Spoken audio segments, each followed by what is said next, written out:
Hello, everyone. Welcome to the Chain Gang Sports Show. Let's go down to Tom and Brent. Welcome to the Hard Rock Stadium, and thanks to the Flagler Voice for creating this show.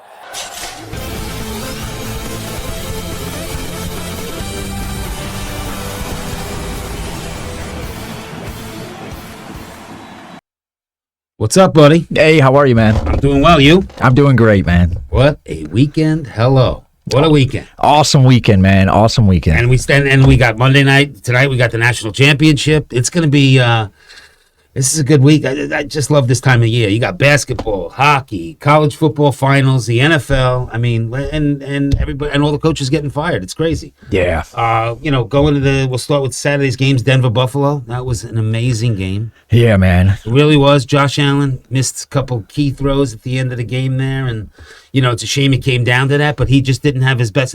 The cape wasn't there, and everybody said that, as a lot of the experts and, the guys that the ex-players have all said that, this was a disappointing moment for him.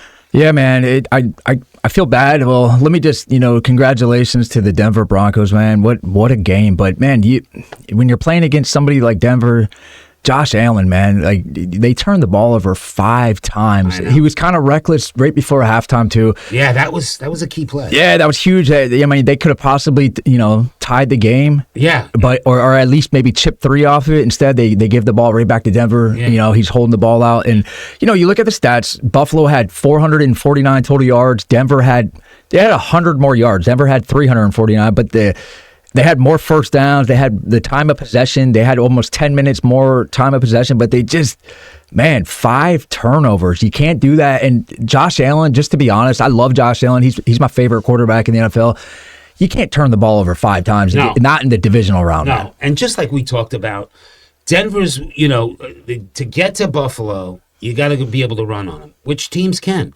But we both said Denver didn't have the running game to do that. So Bo Nix has a great game. How disappointing is it that he breaks his ankle at the end of the game, played on the broken ankle and walked off the field at the end of the game, but gone for the playoffs. So Buffalo's opportunity to be that team, I think this was their best opportunity. But again, we talked about the not having anybody on the no wideouts, and it was again, he lived with the tight end. They had they had more yards, they had a complete game, they were running the ball well. Turnovers killed them. Yeah, absolutely. And you're right. We always talk about Josh Allen not having like that number one receiver.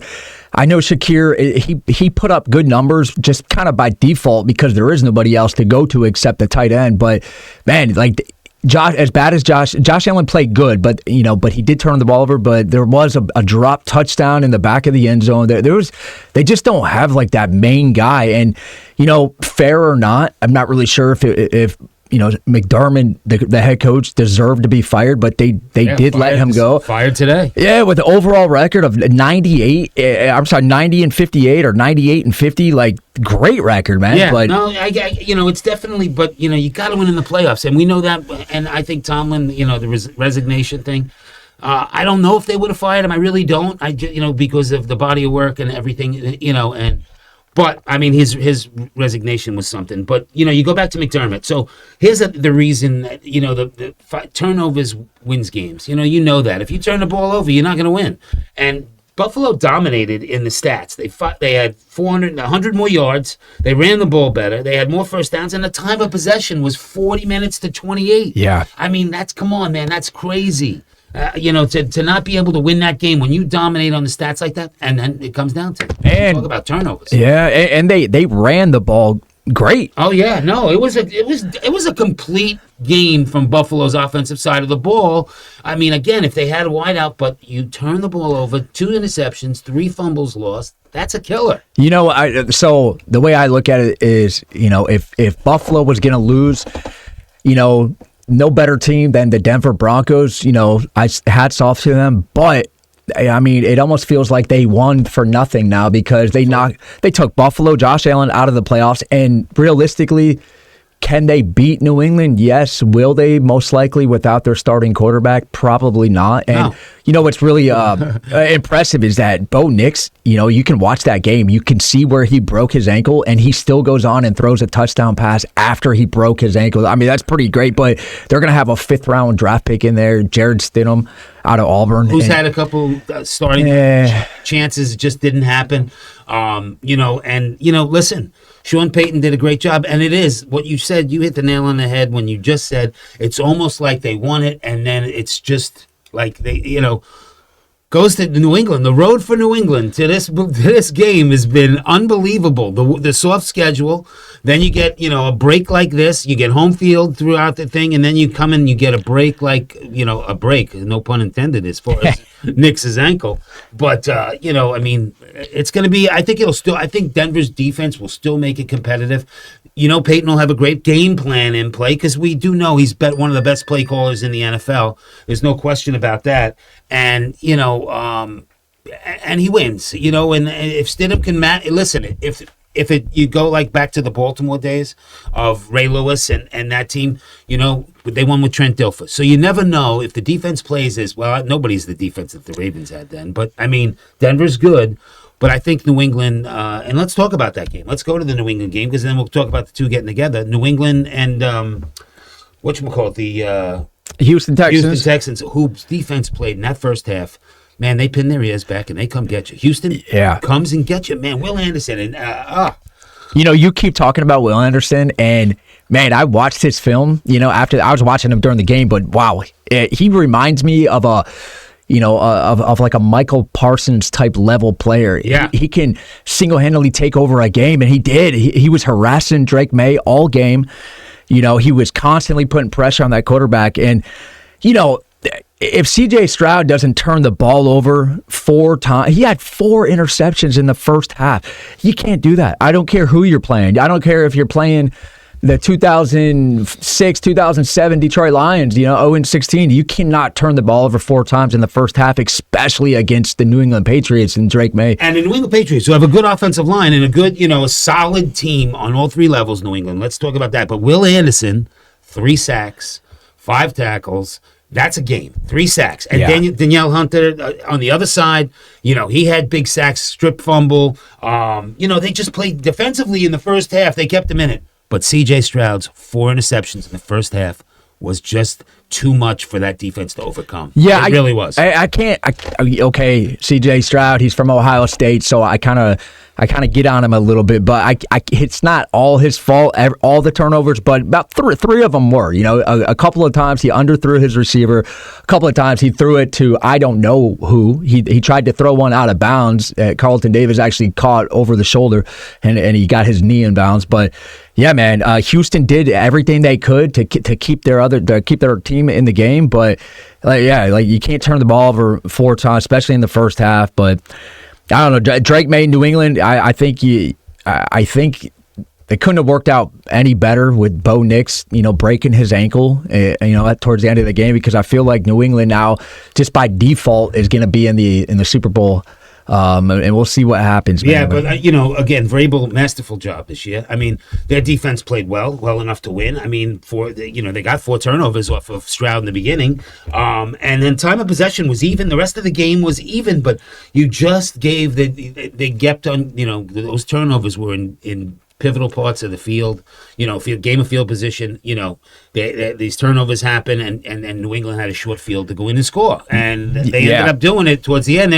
Houston was I think on the first 2 interceptions there was no damage done, but on the other 2 there was, and I think it was 14 points and a momentum changer, and a lot of things happened on that. Houston, again, we talked about that in the beginning too. They couldn't run the ball. And they have had a problem running the ball all year, and New England's defense played well, but I mean, you only had 45 yards rushing, I think they had? Yeah, and you know what? Absolutely. Marks, running back, he had 14 carries for 17 yards. So, yeah. You just said it. Houston could not run the ball, but they tried. They tried, and you're right. You look at all the stats; they look even across the board. Drake May had 179 passing yards. C.J. Stroud had 212. The rushing yards were there's a little disparity there, but the biggest difference was the 4 interceptions. And again, just like the first game, like the Denver game, same thing. It just was. You can't overcome that many things. You know, like I said, giving them the good field position, having them score. Yeah, you know, there's only so much a defense can do, and that's what happened there. There's no question about it. The Texans, I think, you know, with lack of offensive talent, and you know, listen, that it doesn't help when your number one wide receiver, Nico Collins, is not in the game because of a concussion. Yeah, I think you know, they had, you know. It just, you can't lose your number one guy. No. I mean, he's a big guy. He's a top receiver in the game. And, you know, you lose him, and that's a big loss. And, you know, because he'll go get the 50-50 ball. So, and but Stroud, I was just so disappointed. I mean, his body language, everything, he was devastated. You're right. There were two picks that were absolutely unbelievable, beautiful picks. But, you know, again, Vrabel has that whole team, and Drake May is good. He's good. I mean, I don't know. He's not going to beat Stafford in the MVP, my opinion. But I think he'll finish second. No question. No question. I believe that too. I think, you know, and as you and I have been lobbying for, I think Nakua finishes third, but we'll see. Yeah, but you know what? One thing that stood out to me was watching New England play. I couldn't help. It was reminiscent of the 2001, 2003, 2004, the 14, 16, 18 championship teams from New England. Wow, they look like a clone of Bill Belichick and the Tom Brady teams from in the early 2000s. Well, let's just be honest, for like the last 20 years. But they look like a clone. They look like a championship caliber team. The offense steps up when they need to. Stephon Diggs is huge. But the defense, man. Seeing Diggs that was his first touchdown and since his Buffalo days. Yeah, that's just in the playoffs. I mean, that's a long time. Think about that. He goes from Buffalo, who's right on the cusp of getting to the Super Bowl every year. Then he goes to Houston. And then he went to Houston. Now he comes to New England, and he's fell in the right spot. Nobody expected this, obviously, from New England. Nobody expected this. And you know, I was listening to a couple other analysts talk, and they talking about Belichick's fingerprints on this program right now. And it's there. The only thing that Belichick didn't have that's part of this, what they have there now is Mac Jones that was a Belichick pick, and that didn't work out. But everything else has that he had done. And then he's got his protege in Vrabel. One of the we talked about that Belichick doesn't have the strongest coaching tree, but he does have Vrabel, and Vrabel is he did it with the Titans. With a team that was, and if you ask me, the Titans were a small market team because they didn't spend any money, and everything Vrabel did there was nothing but positives, and he was a great coach, and everybody knew he was going to get a job, and he was going to do well again. You're right. Vrabel almost had the Tennessee Titans in the Super Bowl with Derrick Henry a few years back, and you're right. It's not really a big market team, so they don't really invest that much money, salary cap, but kind of like comparable to like Jacksonville, you would say. But exactly. Now he's with New England. I feel like New England hit a home run with this coach, man. New England, if you're a New England fan, you're ecstatic. If you're a New England hater, you're probably not going to be happy because New England looks like they're going to be something like a problem for the next 5 to 10 years with this team right here. Yeah, no, I agree. And you know what, New England, that 1-2 punch, we had talked about it before the game on Thursday's show, and New England's running game, those two guys, Stevenson and Henderson. They did it again. I mean, I think they rushing yards. They had 100 yards rushing against a great defense. So they were able to create that balance. And we all know that the balance is key. Again, Kirk had a good game for Houston on the offense. As their wide receiver with Nico Collins out, but. It's just, and then they lose Schultz. They lost Dallas Schultz too just before halftime. Yeah, so that's, and I'm not giving any excuses. 4 interceptions is still 4 interceptions, and it's just what we talked about in the first game. It's New England. I mean, both teams that finished on the losing end gave up the ball. Yeah, they had 9 turnovers between the two teams, and you can't win that way. I think this just goes to show how good the New England Patriots are because Houston. They turned the ball over against Pittsburgh last week too, and it just goes to show you Pittsburgh wasn't able to capitalize on those turnovers, and Houston was still their defense held Pittsburgh to 6 points. It's just a whole different ball game with New England. New England is just a well-rounded team, defense, offense. Yeah, and I can tell you the weather in all 4 games. It was freezing cold. There was no warm weather games. Everything was freezing cold, and we're in Florida, with the national championship here.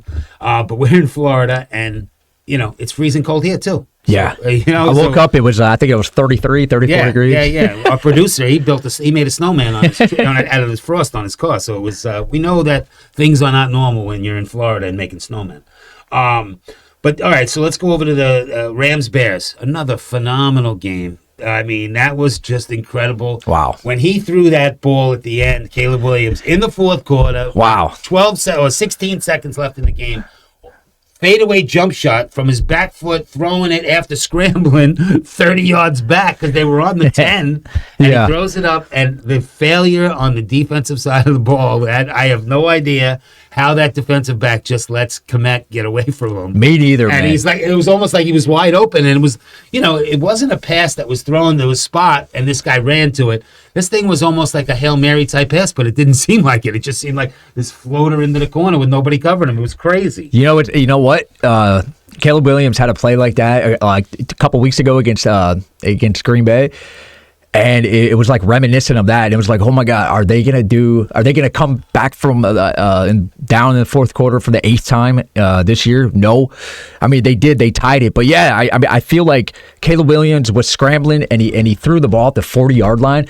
So it actually went down as a 12-yard touchdown pass. He threw it from like the 40. Yeah, off his back foot. To a smart matchup. He threw it to a 6'5" tight end against the 5'10" defensive back. Who was I feel like the defensive back lost track of the ball because when you watch that replay, 100%, the defensive guy he turns around. He's not even tracking the ball. No, it just looked bizarre. But that's because Caleb Williams made it look bizarre because he threw it from the 40. Nobody thought he was going to get that ball off. I mean, I'm like. When I saw it open up, I'm like, right. I thought he was going to come up the middle, and when he threw it, I'm like, holy shit, he threw the ball. Yeah. Oh wow, we got. Sorry about that. Beep. We threw the ball from the 40-yard line, like you said, and it counts as a 12-yard touchdown pass, which is crazy. Yeah. But I'll tell you what, Caleb Williams looks like. I'm a Detroit fan, so I hate to say this, but he looks like he's going to be a top 5 quarterback in the next 5-10 years. Oh, man. no question. Listen, man, he was throwing some balls. That dude has got some arm strength. Yeah, he does. There was some balls, 30-yard, across the middle that looked like it was a 10-yard bullet, and it was like it was on a rope. Reminiscent of when he played for USC. He played it well when he was playing at USC. They were still in the Pac-12, but. Yeah, man, he won a Heisman out in USC. Everyone said, hey, he might. He was the number 1 pick, so his expectations are sky high. Yeah. And he's the only thing I would say Caleb Williams has to do. He has to cut down on the turnovers a little bit. But sure, it's feast or famine because it's kind of like you said. Brett Favre. Total thing. His window is the size of a cinder block. That's it, and he throws it in there, and he's going to do it whether you like it or not. Yeah, he's going to try. He's not afraid to take chances, and that was the big knock on Brett Favre. But hey, when it works, everyone's happy. When it doesn't work, you get all the criticism in the world. That's it. But Hall of Fame. The guy's got a gold. Brett Favre's got a gold jacket. Yeah. So what? And again, you're right. He as he progressed, as he got older. He became more mature. He wasn't that gunslinger anymore that he was in his first year in Atlanta and then his early years in Green Bay. But I think Caleb Williams is going to be the same thing. I mean, he thinks he can complete every pass. You can see the mindset. Yeah, you can see the mindset. And you're right. And what did we talk about in the playoffs? We always talk about the turnover margin. I think there was this statistic that said 92% of the teams in the playoffs that win the turnover margin actually go on and win the games. Turnovers. LA had 0. The Bears had 3, and they had a big, costly one in overtime. Listen, and that's the one that that sealed the deal. I know Caleb Williams got him down there, and they were in field goal position. So I feel like it was kind of like an ill-advised pass. He probably shouldn't have tried to fit it into double covers. And the Rams made them pay for it. They pick off Caleb Williams, go down the field, and kick the field goal in overtime to win the game. And they're going to move on to the Super Bowl and end up playing the Seahawks. So yeah, and I could tell you, well, there's another matchup of Seahawks-Rams. We saw what happened, what Seattle did to San Francisco in a rematch of the third time this year. But staying with this game, Caleb Williams, Mike Tirico went absolutely bananas. Chris Collinsworth said in all of his years of football, and this is quote unquote, in all of his years of football, he's never seen anything like what the Bears did this year with fourth quarter comebacks. And when he threw that pass and he caught it and it tied the game to send it to overtime, Soldier Field was shaking. Yeah. And it was 12 degrees? It was miserable. It was miserable everywhere, but Chicago had snow on the ground. It was miserable, and you know what? That crowd was just a buzz, and it was a disappointment. But again, it's the turnover. It's another game, third game we're talking about today, and it's the third game where turnovers killed. And also, Chicago had 5 or 6 drop passes. I mean, that were pivotal. I feel like Chicago's got something. They got something good right now. They got to cut down. They got to protect the ball a little bit more, and he will as he matures, Sure. and he's in the NFL a few more years, but. They're still extremely young. Colston Loveland is a rookie out of Michigan. Big shout out to Colston Loveland. But yeah, it was a big shout out from Michigan. Shocking. So far no Jet. There it is. The Jets name came up in the thing. But you do the same thing with Michigan. But Loveland, did you see when he banged his head? You could tell he wanted to stay down, but he's a true gamer. He jumps up and he runs off, but he didn't come back. He did not come back because I think he did. His head bounced off that turf. Yeah, I think he got a concussion. No question. Yeah. That field, was frozen. Oh, yeah. It's been cold there for a while. All right, well, last game. The last game, we saved it for last because there was no game.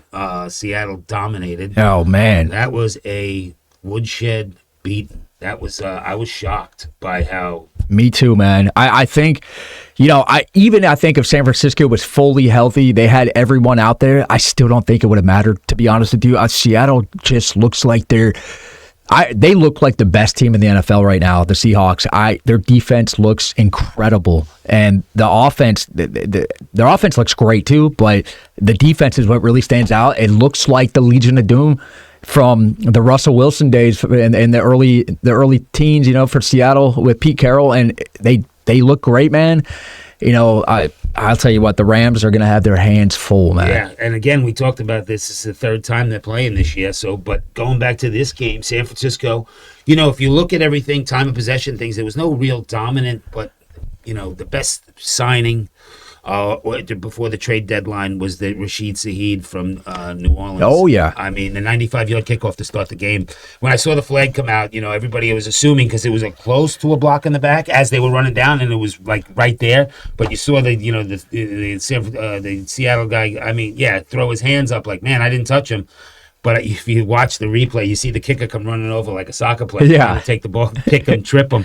Very funny. Like you said earlier, if he would have got him, it probably would have been okay, but he missed him. He whiffed. If you're gonna try to take a guy out like that, you might as well do it. Yeah, right. No, he whiffed completely. But for the attempt, he got the flag. But I feel like Walker, running back for the Seahawks, he had 3 touchdowns. He had over 100 yards on the ground. And you're right. Statistically, Seattle didn't dominate San Francisco. Statistically, they did on the ground. On the ground, they did. But I think the other thing is too. The leading rusher for San Francisco was Brock Purdy with 37 yards. You're not going to win a playoff game like that. Purdy's 128 yards. So this is what the other thing we talked last week, and we had seen the 2 weeks previous that Seattle's defense seemed okay, but once they got everybody healthy, they're good. Oh yeah, they're really good. I mean, we're talking about 2 sophomore cornerbacks that are 2 of the best cornerbacks in the game, and in the next 2 years, I guarantee there'll be that that legion of boom that they had back in the day. They're gonna have to come up with another name because that defense is that good. Yeah, and Mike McDowell, he used to be Baltimore Ravens defensive coordinator, and then he went with Jim Harbaugh in college for a couple years, and now he's got they're real. Yeah, they've one of the best young coaches in the NFL right now, Mike McDowell, Seattle Seahawks, and Seattle, they're gonna be tough to beat, man. And I would say they're probably the odds-on favorite right now to win the whole thing. We'll see what happens. Yeah, we'll see what happens. Brock, again, here we go. Just like we've been saying the last 3 games, 3 turnovers. Yeah, 3 turnovers. Brock Purdy only threw for 125 yards. He had the interception. They had 2 fumbles lost. I mean, 3, and 41-6. What the heck? Yeah. 41-6 when time of possession was 2 minutes separating the 2 teams. Yeah, like you said, statistically, it doesn't really look all that much other than the game. But you're like, what's the common theme? Turnovers. San Francisco had 3. San Francisco had 0 in the playoffs. It seems like turnovers and rushing. Whoever has the most rushing yards and the least amount of turnovers, 90% of the time wins. And that's because it opens up the passing game. Play action everything is based on play action. That's if you have a threat, and listen, we're talking about Kenneth Walker, but that Charbonnet is not a bad guy yet. Not a bad. No, Zach Charbonnet is great. He's a red zone guy. They got a great 1-2 punch, man. Yeah, and Zach Charbonnet he's about 6'2", 235 pounds. He's a big running back. That's what I said. Yeah, definitely. And Walker's good size. And listen, this is a real team. And Sam Darnold was just steady as usual. He didn't turn the ball over. What do you have? 3 touchdown passes, I believe. He just he had a good game, and I'm glad for him. I really am. Listen, Seattle's 15-3. It's incredible. It's a good story. That home field advantage is real. It's like you said. Now let's the Rams coming in, and we'll talk about that, of course, on the later show. But the Rams Seahawks for the 3rd time is a big deal, and then on the other side of the ball you got Denver and New England. So I think we got a Seattle Patriots Super Bowl. I do too. I think it's going to be a rematch of the 2014 season, the one where New England picked off Russell Wilson in the end zone and steal from the 1 yard line. Yeah, they should have ran the ball with Marshawn Lynch. Pete Carroll. That's his biggest knock, the biggest criticism from. They should have won back-to-back Super Bowls. It should be his biggest guy. What are you doing? You dominated on the ground and you throw a ball from the 1 yard line. That's a head scratcher. I think his counter to that was they thought we were going to run the ball, so but you got to remember now, Pete Carroll, and I love Pete Carroll. How do you not love Pete Carroll? The guy who runs, he's a player's coach. His time with the Raiders was short, but 1 year. I know, 1 year. I know, and he catches. He's the head coach, but the calls were all those plays that were called in that Super Bowl were the offensive coordinator, but yet Carroll takes the beat. Yeah, because he's wearing a headset, so he heard what was being called. He probably should have said as the head coach, "Hey, what are you doing? Run the ball, sneak, anything." Tush push. They didn't have that then. All right, so last thing. Talk about national championship game tonight. We had talked about it a little bit in the last show. It's still 8.5. Still 8.5. Yep, still 8.5. What we didn't, I guess, what we didn't address, which was, it's in Miami. It is. It's in Miami. You talk about having a national championship game on your home field is a big deal, which we didn't address, and you think that would be a total switch of at least 3-4 points on the spread, but it stayed 8.5, and that's because Indiana's that good. Yeah, and also I think when it gets to the national championship game, especially you're talking 25, 30 million viewers on ESPN. Half the tickets go to Indiana, half the tickets go to Miami. Plus, we all know Miami kind of has a hard time selling out at home games anyway. But Indiana travels really well. I don't see this game going any differently than the other 2 games that Indiana's played in this playoffs when they... Yeah, you think that big of a... I do. I know they're favored by 8.5. I think Miami covers. I feel like this is a historically good team right now. I think Mendoza has 3 touchdown passes to 3 different players. I think the only way Miami keeps it within 2 touchdowns, Malachi Toney has to have that game 10, 15 touches, have a $150 on the ground, in the air. Fletcher's going to have to run for over 100 yards. Carson Beck will have to have 0 turnovers. I just don't.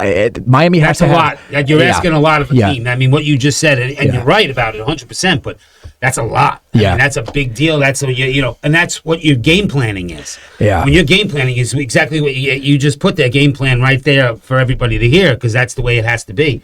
But I can tell you this: the 8.5. You got to remember, Miami, people don't realize this. Miami is a private school. Yeah. It is not a state school like Indiana is. So the population of the 2 schools is a massive difference over 30 years of alumni and everything that still come and they travel to see their alma mater come play for a national championship, which was never a thought in Indiana. It's a basketball school. Yeah. Flat out. Signetti has turned it into a football school. Single-handedly, he's done that. They've had the number 1 transfer portal class back-to-back years now, which is... That's Signetti. That's incredible. Yeah. People say, well, they don't recruit these 4 and 5 stars. No, they don't. But they transfer them in. Yeah, that's right. Yeah, that's a good point. And, where do do you want to play in Bloomington, Indiana, or would you rather play in, Gainesville, Florida? That's the recruiting advantage of the teams in a warm weather climate. Yeah. But unless you have success. Yeah. And if you're in the Big Ten and you're having success, you're getting exposure. You're getting those big games on major networks, and that's what it's about. I mean, it really is. Some kid wants to go out there and showcase his talents. Indiana is a place you're going to showcase now. Yeah, and NIL is a game changer too. It kind of dispersed a lot of this talent where Alabama used to be able to stockpile 4 or 5-star recruits, second string, third string. Now the 5-star recruit doesn't want to sit on the bench. He's saying, "Let me start." Yeah. So if somebody's coming in saying, "Hey, we'll give you $2 million," they're transferring out to these Indianas. They're transferring out to these just. The NIL, like you said, it is a game changer, but it's also a game wrecker. I'm not a big fan. Still, I'm not a big fan. I still think the money is too much. I think when they were looking for kids to get paid, I think they were looking across the board for every student athlete in the school getting a certain amount of money, a stipend, 10,000 maybe, whatever it is, because the football generates the most revenue. But we're giving these kids $1 million, and you get the lacrosse team and everything else, and these kids get nothing. You might hear something. Ty Simpson was offered $8.5 million at Alabama to not go to the NFL. That's where we're talking money right now. Are you serious? Yeah, that's I didn't know that. That's crazy. Yeah, Sam Levitt, Arizona State. There's no cap in college. There's a gentleman's there's a $22 million player cap that they say, but it's just a gentleman's handshake that everyone's kind of winking. Yeah, it's like this is they need to fix it. They need to fix it. It's right, because baseball's doing the same thing. If you notice the contracts in baseball now, all the contracts are front loaded because there's going to be a lockout in 2 years. No question, there's going to be a lockout. The money's insane and it has to come down a little bit. So the ownership is going to lock them out. So that's why any contracts that are being done now are being front loaded, because before the 2 years are up, these guys are getting all their money up front. Wow. Because that's whoever gives them the most money up front is the one that they're signing with. That's why the Dodgers continue to sign these guys for sick money. Their payroll is ridiculous. I mean, in the billions. And everybody ridiculous. Talks about the Yankees. Oh, the Yankees buy their championships. They didn't buy 29 of them or 28. They didn't buy those. They not all of them anyway. The Dodgers pretty much bought their last 2. Yeah. No question. Yeah. And a perfect example of how to buy a championship. Remember when the Marlins did it? Brought in all those guys, and then all of a sudden at the end of the season, won the World Series, boop, dropped everybody. I do want to thank you, though, for Miguel Cabrera of Miami Marlins. Yeah, right. Yeah, Mickey had he triple crown. And that hadn't been done since Carl Yastrzemski. That's right. Yeah. Well, we got to wrap it up. Producers giving me the evil eye when you make snowmen, so we got to be careful. All right, brother. I'll see you in a couple of days. All right, man. It's been a pleasure. Yeah, you too. The producer's going to throw snowballs at us.